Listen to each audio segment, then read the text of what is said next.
Le jour de Noël, pendant que je cuisinais, j'ai demandé à mes parents, est-ce que quelqu'un a appelé pour confirmer le poste à 120 000 $ par an? Ils ont répondu oui. Ils ont répondu à l'appel et l'ont refusé.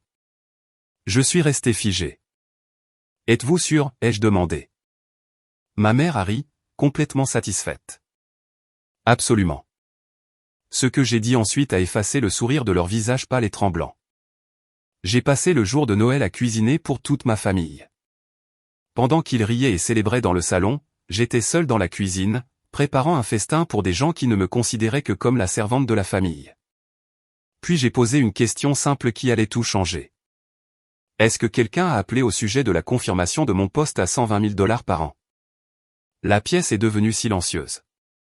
Ma mère m'a regardé avec ce sourire condescendant familier. Oh oui, ma chérie. Ils ont appelé la semaine dernière. Je m'en suis occupé pour toi. Je leur ai dit que tu n'étais pas intéressé. Je suis resté figé. Tu l'as refusé. Bien sûr, a-t-elle dit en riant. De rien.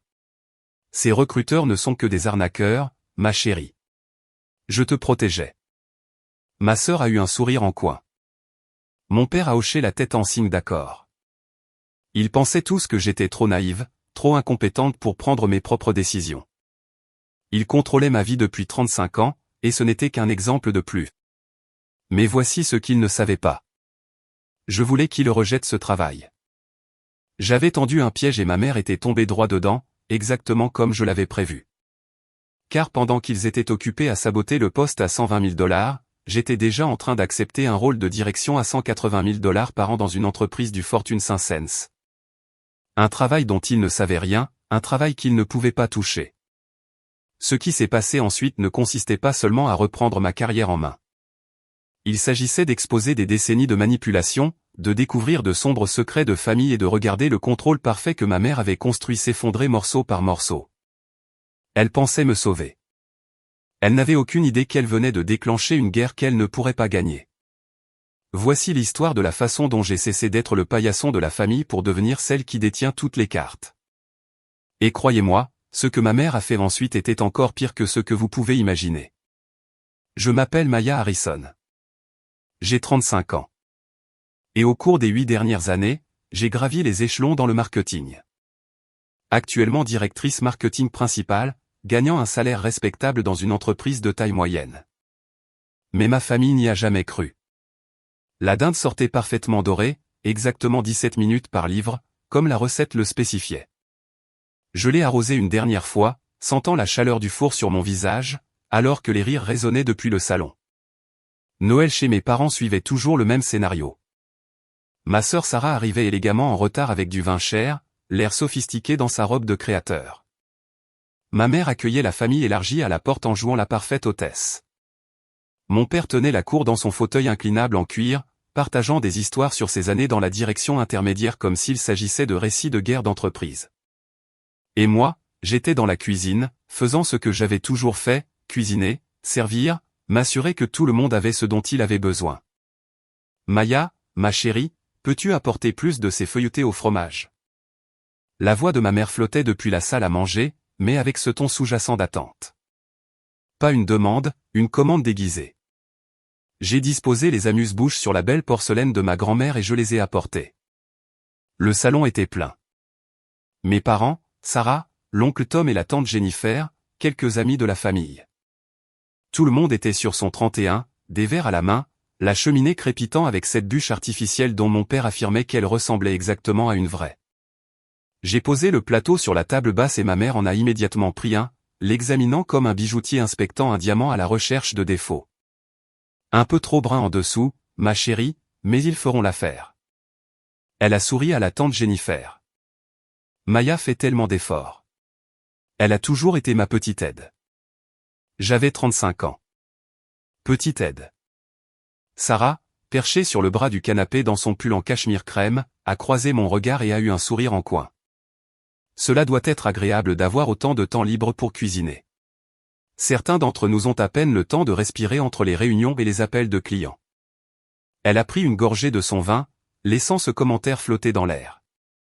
Personne ne m'a posé de questions sur mes réunions. Personne ne le faisait jamais. Je suis retourné dans la cuisine et j'ai vérifié la dinde une dernière fois. Encore 20 minutes. J'avais tout chronométré parfaitement. La purée de pommes de terre restait au chaud.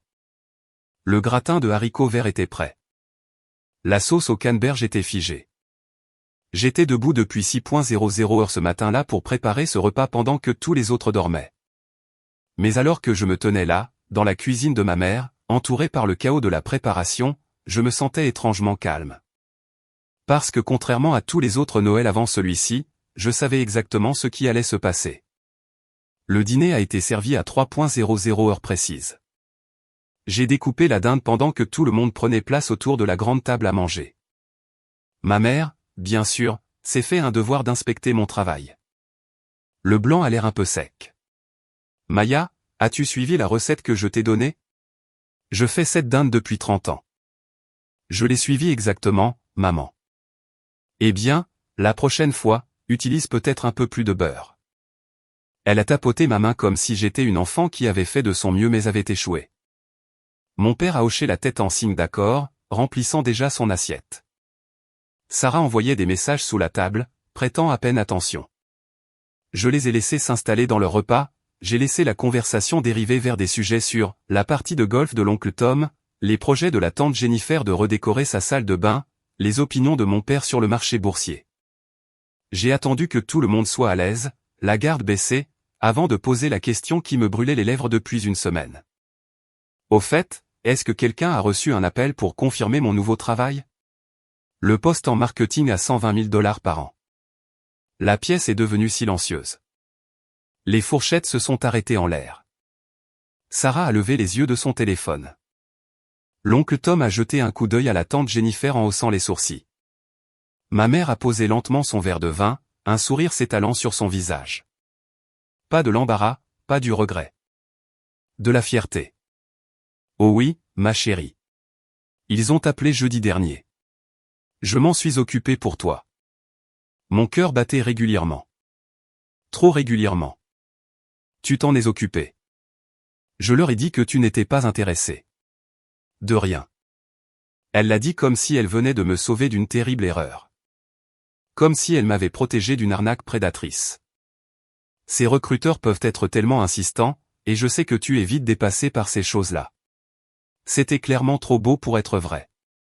Un salaire de 120 000 $ pour toi. Elle a ri et Sarah s'est jointe à elle avec un peu trop d'enthousiasme. Mon père a hoché la tête en coupant sa dinde. Ta mère sait ce qui est le mieux, Maya. Elle a veillé sur toi toute ta vie. J'ai pris une lente gorgée d'eau. Que t'ont-ils dit exactement quand ils ont appelé? Oh, les absurdités habituelles des recruteurs. Ils ont parlé du poste, du salaire, des avantages sociaux. Ils voulaient savoir si tu étais toujours intéressé par le rôle. Je leur ai dit très clairement que tu ne l'étais pas, que tu étais heureuse là où tu es et que nous n'apprécions pas ces appels de harcèlement. Ma mère m'a souri chaleureusement. J'ai été très ferme avec eux. Ils ne t'embêteront plus. Elle avait répété cela. Je pouvais l'entendre dans la façon dont les mots sortaient, trop fluidement, trop avec confiance. Elle avait préparé exactement quoi dire, comment le dire. Elle avait probablement pratiqué la conversation dans sa tête avant même qu'il n'appelle. Ce n'était pas une décision d'une fraction de seconde. C'était prémédité. Je vois, ai-je dit doucement. À quel numéro ont-ils appelé? Le téléphone de la maison, bien sûr. Pourquoi? Juste par curiosité. Et c'était là, exactement comme je savais que ce serait. 2 semaines auparavant, lorsque j'avais rempli la candidature pour ce poste en marketing dans une entreprise de taille moyenne en ville, j'avais fait quelque chose que je n'avais jamais fait auparavant. J'avais indiqué le numéro de téléphone du domicile de mes parents comme contact alternatif, juste à côté de mon téléphone portable personnel. Je m'étais dit que j'étais minutieuse, que je couvrais mes arrières. Mais ce n'était pas vrai. La vérité était plus sombre que cela. La vérité était que je m'en doutais, non, je savais exactement ce qui allait se passer, car ce n'était pas la première fois. Il y a 5 ans, on m'avait proposé un entretien pour un poste à Boston. Ma mère l'avait annulé, affirmant que je lui avais dit de le faire, affirmant que j'étais trop angoissé à l'idée de déménager. Je ne lui avais rien dit. 3 ans avant cela, un contact de mon réseau avait appelé à la maison au sujet d'une opportunité de conseil. Ma mère avait répondu que je n'étais pas intéressé par ce genre de travail instable. Je n'en avais entendu parler que des mois plus tard, lorsque le contact l'avait mentionné lors d'une fête. Toute ma vie n'avait été qu'une série de portes fermées avant même que je ne sache qu'elles existaient. Alors, j'avais tendu un piège simple, et ma mère était tombée droit dedans, confiante et fière, croyant m'avoir sauvé une fois de plus de ma propre incompétence. Je l'ai regardée de l'autre côté de la table, la femme qui m'avait donné la vie, m'avait élevé, prétendait m'aimer plus que tout. Elle souriait, attendant ma gratitude. Mon père était déjà passé à autre chose, interrogeant l'oncle Tom sur sa nouvelle voiture. Sarah était de nouveau sur son téléphone. Il l'avait déjà oublié, l'avait écarté, avait dépassé le moment où ils avaient détruit avec désinvolture ce qu'ils croyaient être mon avenir. Merci de me l'avoir dit, maman, ai-je dit doucement. La tension dans ses épaules s'est relâchée. Bien sûr, ma chérie. Je te protégerai toujours.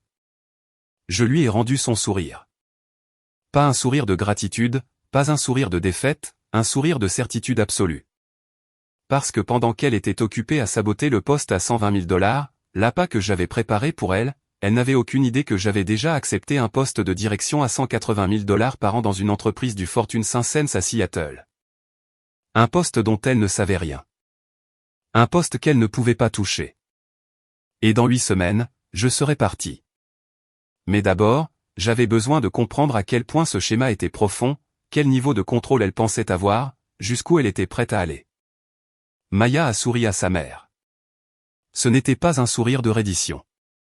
C'était le sourire de quelqu'un qui venait de confirmer exactement ce qu'elle avait besoin de savoir. 2 jours plus tard, je me tenais dans mon appartement en centre-ville, regardant les lumières de la ville s'allumer alors que le soleil d'hiver se couchait derrière l'horizon. Des fenêtres du sol au plafond, du parquet, une cuisine que j'avais rénovée moi-même l'année dernière avec la prime obtenue après avoir signé le plus gros client de notre entreprise. C'était ma vraie vie, celle sur laquelle ma famille n'avait jamais pris la peine de se renseigner. J'ai préparé du café dans ma cafetière à piston et je me suis installé sur mon canapé en cuir, mon ordinateur portable en équilibre sur mes genoux. Ma boîte de réception était pleine du retard habituel.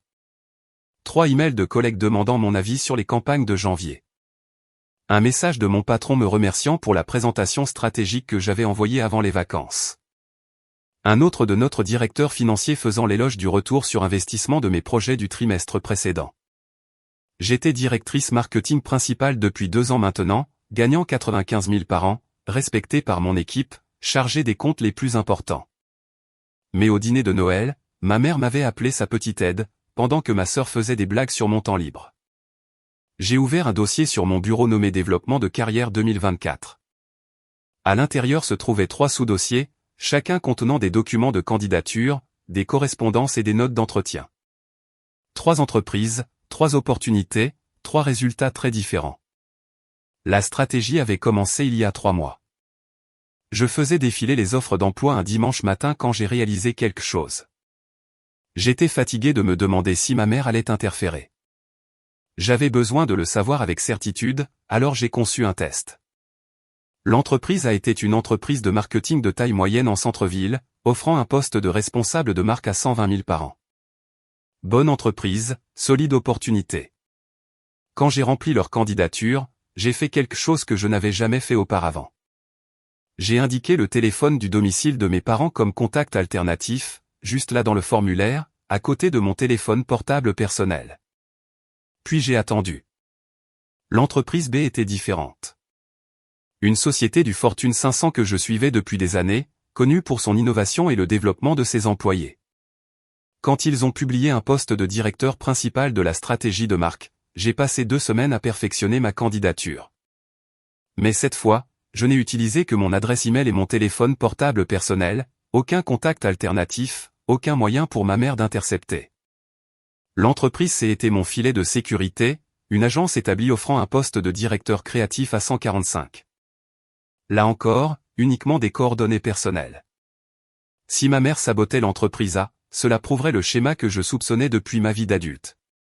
Pendant ce temps, mes véritables opportunités resteraient protégées. C'était un risque calculé. Et alors que j'étais assise en face d'elle au dîner de Noël, la regardant expliquer fièrement comment elle avait géré cet appel du recruteur, j'avais obtenu ma réponse. Mon téléphone a vibré. Un message de Sarah. Café demain. Juste nous. Nous nous sommes rencontrés dans un café près de son appartement le lendemain matin. J'ai à peine reconnu ma sœur quand elle est entrée. Sarah avait toujours été soignée, bien apprêtée, celle qui réussissait dans la famille. Mais maintenant, elle avait l'air épuisée. Des cernes sous les yeux, les cheveux tirés en arrière dans une queue de cheval désordonnée au lieu de son style lisse habituel. Elle a commandé un café noir et s'est assise en face de moi. Et pour la première fois depuis des années, elle m'a regardé comme si nous étions des égales au lieu d'être des concurrentes. « Tu es venue seule à Noël » ai-je dit doucement. Sarah a fixé son café. David et moi avons finalisé le divorce en août. Je savais qu'ils s'étaient séparés, mais pas que c'était définitif. Sarah, je suis désolé. Ne le sois pas. Sa voix était creuse. Maman avait raison. Il n'allait jamais me faire passer en premier. Elle l'a vu avant moi. Quelque chose de froid s'est installé dans ma poitrine. Que veux-tu dire par elle l'a vu? Sarah a levé les yeux vers moi et j'ai vu quelque chose dans ses yeux que je n'avais jamais vu auparavant. Du doute. L'année dernière, maman a commencé à me faire remarquer des choses. Comment David travaillait tard tout le temps, comment il était toujours sur son téléphone. Elle disait des choses comme « Les hommes qui réussissent ont toujours des options, et tu dois te protéger avant qu'ils ne décident de passer à un niveau supérieur. » Elle a dégluti difficilement. Puis elle m'a montré des messages textes d'une femme de son entreprise. Ils semblaient intimes. L'étaient-ils? Je le pensais. Maman m'a aidé à les interpréter. Elle a dit qu'elle reconnaissait les signes de sa génération, que des hommes comme David ne restent jamais fidèles. Les mains de Sarah tremblaient autour de sa tasse de café. Alors j'ai demandé le divorce. Une attaque préventive. Mieux vaut partir la première que d'être abandonné. Et les messages? De la correspondance de travail, complètement innocente. Je l'ai découvert 6 mois trop tard, alors que David avait déjà tourné la page. Il a une nouvelle petite amie maintenant, quelqu'un qui lui a fait confiance. Sa voix s'est brisée. Maman a détruit mon mariage, Maya. Et je l'ai laissé faire. La réalisation m'a frappé comme de l'eau froide. Il ne s'agissait pas seulement de moi. C'était un schéma qui avait façonné nos deux vies. Le travail à Boston pour lequel je n'avais jamais passé d'entretien. Les candidatures aux études supérieures que ma mère avait découragées il y a 8 ans. Chaque réussite que j'avais minimisée. Chaque opportunité que j'avais regardée s'échapper. Et maintenant, le mariage de Sarah démantelé par des graines de doute soigneusement plantées. Elle a posé des questions sur toi, a soudainement dit Sarah. Depuis Noël, elle demande si tu avais l'air contrarié, si tu m'avais appelé, si je pensais que tu préparais quelque chose. Elle sait que quelque chose est différent. Je suis rentré chez moi en pensant à l'avertissement de Sarah, au schéma et au contrôle, et au prix que nous avions toutes les deux payé pour croire que notre mère savait ce qui était le mieux. Quand je suis rentré à mon appartement, j'ai ouvert mon ordinateur portable et j'ai trouvé ce que j'attendais. Un email de l'entreprise B, la société du Fortune 500. L'objet indiquait « Offre officielle, directeur principal de la stratégie de marque ». Je l'ai lu 3 fois. Salaire de base de 180 000. Paquet d'actions, avantages sociaux complets, aide au déménagement à Seattle. Date de début dans 10 semaines. En bas, une note du directeur des ressources humaines. Nous avons essayé de vous joindre au numéro alternatif indiqué mais n'avons pas pu établir la connexion. Nous sommes ravis de vous faire cette offre et espérons que vous rejoindrez notre équipe. Ils avaient appelé à la maison. Ma mère n'avait pas reconnu le nom de l'entreprise, n'avait pas répondu. Elle avait été trop occupée à saboter le travail qu'elle connaissait pour remarquer celui qui comptait vraiment. J'ai appelé l'entreprise le lendemain. J'ai expliqué qu'il y avait eu un malentendu avec un membre de la famille et que j'appréciais leur intérêt. Ils m'ont proposé 135, voulant clairement me garder dans la course. J'ai décliné professionnellement, je les ai remerciés pour leur temps et je leur ai souhaité bonne chance dans leur recherche. Aucun pont brûlé, aucun drame. Puis j'ai ouvert un nouveau document sur mon ordinateur portable et j'ai commencé à taper des dates, des relevés téléphoniques, les mots exacts de ma mère au dîner de Noël, le travail à Boston d'il y a 5 ans, les études supérieures. Chaque fois qu'elle avait pris une décision concernant ma vie sans me demander. Je ne documentais pas cela par vengeance. Je le documentais par souci de clarté, pour le moment où je devrais enfin la regarder dans les yeux et lui expliquer pourquoi je partais. Sa mère pensait avoir fermé une porte. Mais Linda Harrison venait d'entrer dans un piège qui se préparait depuis 3 mois. Le message de Sarah est arrivé à 11h30 un mardi soir, 2 semaines après Noël. Besoin de te voir demain. C'est urgent. Nous nous sommes rencontrés au même café, mais cette fois Sarah était différente. Agitée, regardant par-dessus son épaule comme si elle s'attendait à ce que quelqu'un l'observe. Elle s'est glissée sur la banquette en face de moi et s'est penchée en avant immédiatement. Maman est au courant pour le travail dans le Fortune 500. Elle sait pour Seattle. Elle sait tout. Ma tasse de café s'est figée à mi-chemin de mes lèvres. Comment ? Je ne l'ai dit à personne. Ton ordinateur portable. La voix de Sarah est tombée à un murmure. Tu te souviens il y a environ 4 mois quand tu as renversé du café dessus ? Le souvenir a fait surface lentement. À la fin de l'été, je travaillais à domicile, j'avais renversé ma tasse et l'ordinateur portable était mort instantanément. J'avais appelé ma mère de frustration et elle avait proposé de me prêter son ancien MacBook. Tu ne peux pas rester sans ordinateur, ma chérie. Utilise juste le mien jusqu'à ce que tu en aies un nouveau. Il est resté dans le placard pendant 1 an de toute façon. Je l'ai utilisé pendant près de 3 mois, ai-je dit lentement. J'ai postulé pour les 3 emplois sur cet ordinateur. Les entreprises A, B et C. Tous mes emails, toute ma correspondance. J'ai vu un logiciel de surveillance sur l'iPad de maman hier, a dit Sarah. Elle lisait quelque chose et j'ai jeté un coup d'œil par-dessus son épaule. C'était ton email. La lettre d'offre de Seattle. Elle a tout suivi. La violation de mon intimité m'a frappé par vagues. Ma mère avait accès à mes mots de passe, à ma correspondance privée, à mes candidatures, à mes conversations avec les recruteurs. Chaque email que je pensais confidentiel, elle l'avait lu. Mais sous la colère, il y avait autre chose. Une confirmation. J'avais soupçonné quelque chose quand elle avait semblé trop confiante à Noël, trop sûre d'elle. Maintenant je savais pourquoi. Elle sait que j'ai accepté le poste à Seattle, ai-je dit. Elle sait tout, Maya, et elle prépare quelque chose. Je l'ai entendue au téléphone hier soir faire des recherches sur l'entreprise. Elle ne te laissera pas partir sans se battre. 3 jours plus tard, j'étais dans mon bureau actuel lorsque mon téléphone portable personnel a sonné. Numéro inconnu. J'ai failli ne pas répondre. Mademoiselle Harrison, ici Jennifer Chen du département des ressources humaines de Cascade Global. Cascade Global, l'entreprise du Fortune 500. L'entreprise B, oui. Bonjour. Je suis entré dans une salle de conférence vide, fermant la porte. Je vous appelle car nous avons reçu des informations que nous devons vérifier avec vous. Son ton était professionnel mais prudent, comme si elle choisissait chaque mot délibérément.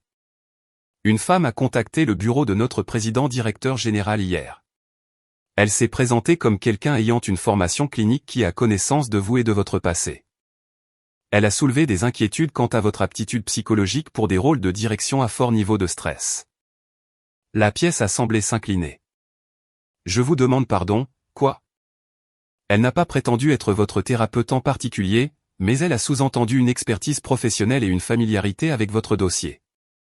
Elle a suggéré que l'acceptation d'un poste de directeur principal pourrait être préjudiciable à la stabilité de votre santé mentale. Jennifer a fait une pause.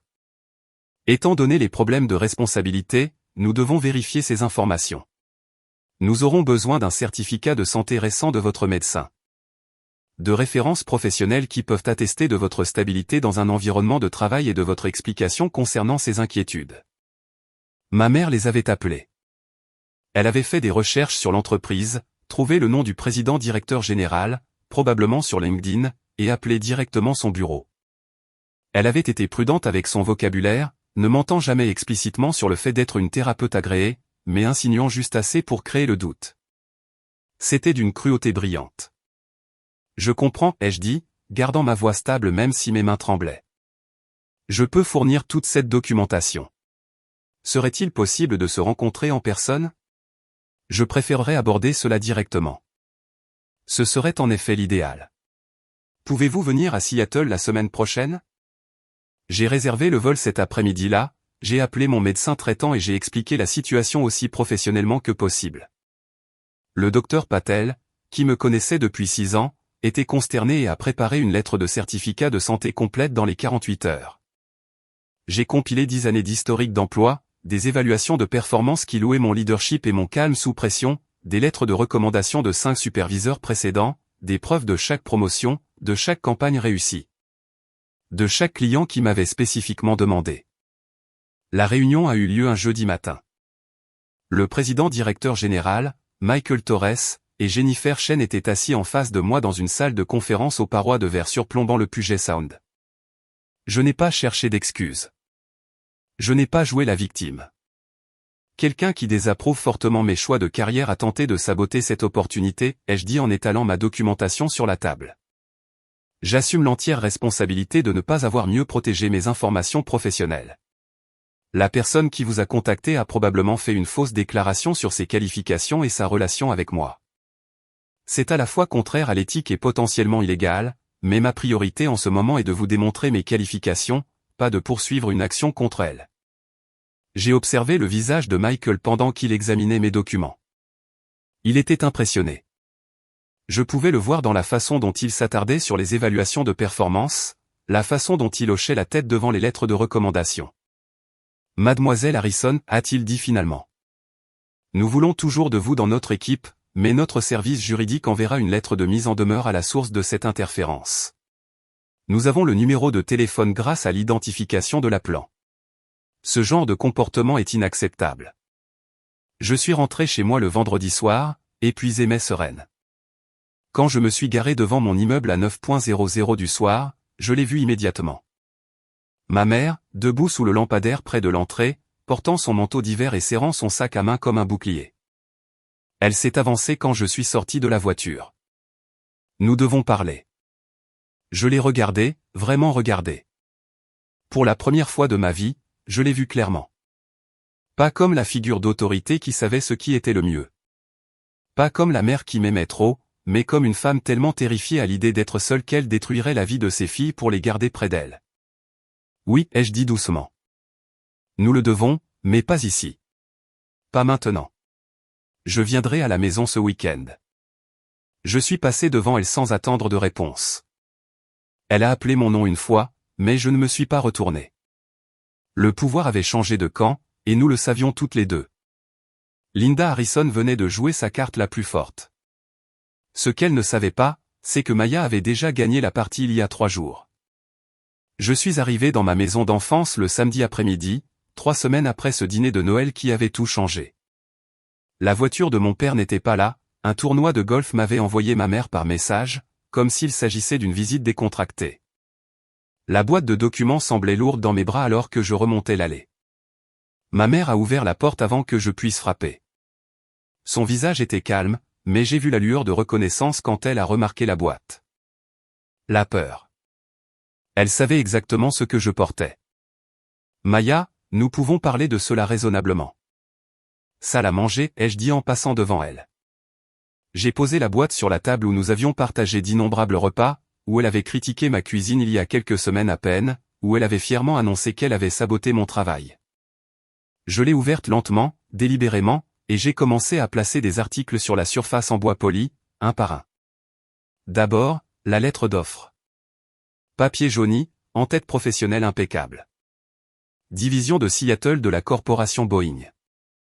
Chère mademoiselle Linda Morrison, nous avons le plaisir de vous offrir le poste d'ingénieur aérospatial principal. La main de ma mère a volé à sa gorge. Ensuite, des photographies. Une jeune femme en blouse de laboratoire d'ingénierie, des lunettes de sécurité remontées sur le front, tenant un trophée.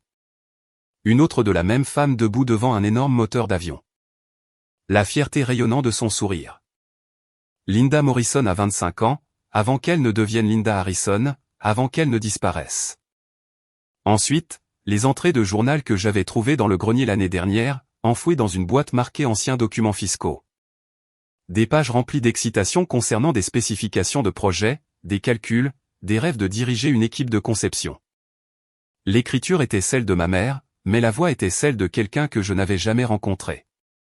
Enfin, des impressions de LinkedIn.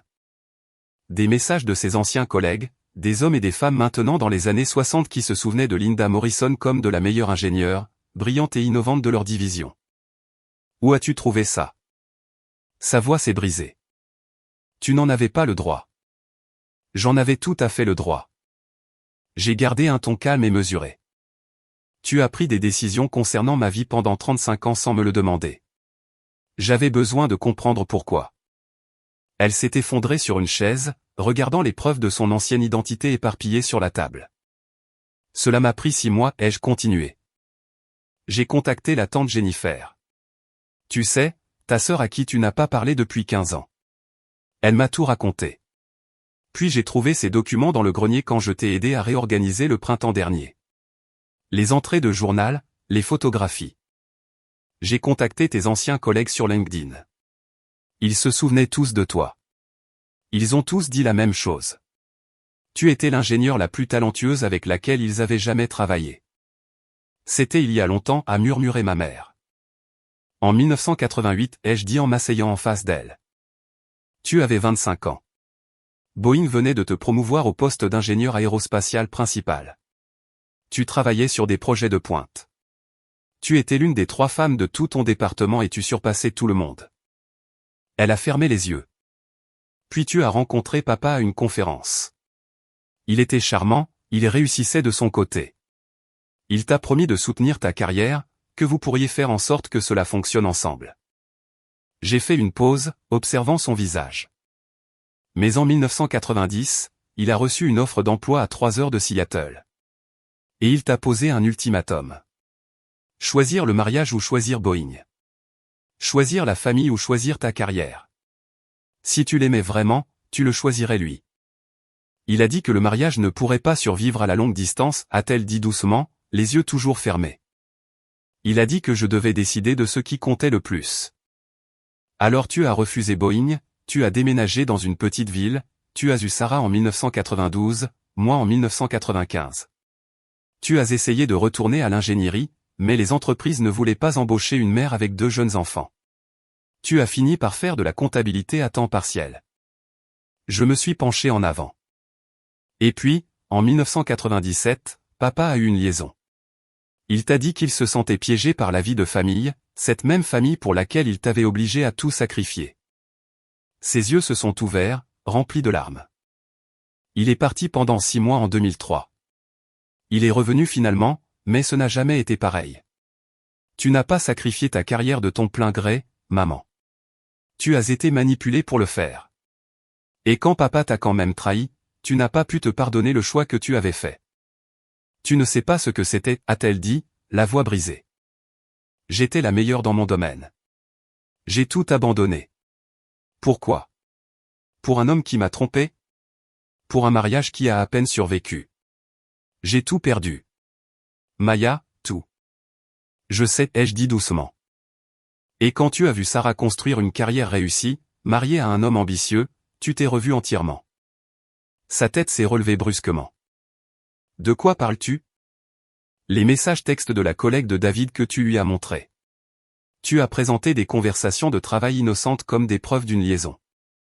Tu lui as dit à plusieurs reprises que les hommes qui réussissent trompent toujours, qu'il la quitterait un jour, qu'elle devrait partir la première. J'ai regardé la réalisation poindre sur son visage. Sarah a demandé le divorce sur la base de ton interprétation de ces messages. Elle a découvert plus tard qu'ils étaient complètement innocents, mais à ce moment-là, David avait déjà tourné la page. Je la protégeais. Non. Ma voix était ferme maintenant. Tu te protégeais toi-même. Tu as détruit le mariage de Sarah parce que tu ne supportais pas de la voir réussir là où tu avais échoué. Tu ne pouvais pas supporter l'idée qu'elle puisse choisir sa carrière plutôt que la famille et réussir à faire fonctionner les deux, parce que cela signifierait que tu avais fait le mauvais choix.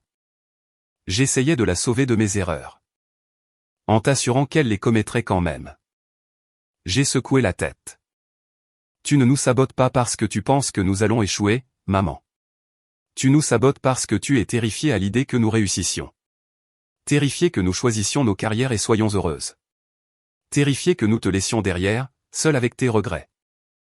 Elle s'est effondrée alors, en de gros sanglots convulsifs. 35 années de chagrin, de rage et de haine d'elle-même se déversaient. Je l'ai laissée pleurer, regardant la femme qui avait contrôlé chaque aspect de ma vie affronter enfin la vérité qu'elle fuyait depuis des décennies. Quand elle a fini par lever les yeux, son visage était strié de larmes et de mascara. « Que veux-tu de moi ? Je commence mon nouveau travail à Seattle dans 8 semaines, ai-je dit. Directrice principale de la stratégie de marque. 180 000 par an. C'est tout ce pourquoi j'ai travaillé. Seattle, a-t-elle répété avec engourdissement. Tu as un choix, maman. Laisse-moi partir et reste dans ma vie en tant que ma mère, quelqu'un à qui je peux rendre visite, que je peux appeler, que je peux inclure dans mon succès. Sois fier de moi au lieu d'avoir peur de moi. J'ai fait une pause. Ou continue d'essayer de me contrôler et perds-moi complètement, de façon permanente. Pas d'appel, pas de visite, plus aucune relation. Ce n'est pas juste. C'est le seul choix que je te donne. Et contrairement à ce que tu m'as fait toute ma vie, je te laisse vraiment décider. Elle est restée assise en silence, fixant la lettre d'offre de Boeing, les photographies de la femme qu'elle était autrefois. Pour la première fois en 35 ans, Linda Harrison devait faire un choix sans contrôler l'avenir de quelqu'un d'autre, et elle n'avait aucune idée de ce qu'elle devait faire. 3 mois plus tard, je me tenais dans mon bureau d'angle à l'étage 42 du siège social de Cascade Global à Seattle, regardant le soleil se coucher sur la baie d'Elliott. L'eau devenait dorée, puis rose, puis violet foncé. J'avais contemplé cette vue tous les soirs depuis mes débuts, et elle me coupait toujours le souffle. Pas à cause de la beauté, bien que celle-ci fût indéniable, mais parce que c'était à moi. Je l'avais choisie. Personne ne me l'avait prise. Mon téléphone a vibré avec un message de Sarah. J'ai terminé ma 3e séance de thérapie aujourd'hui. C'est brutal. Mais aussi nécessaire. Fier de toi, petite sœur. J'ai souri et j'ai répondu avec un emoji de cœur.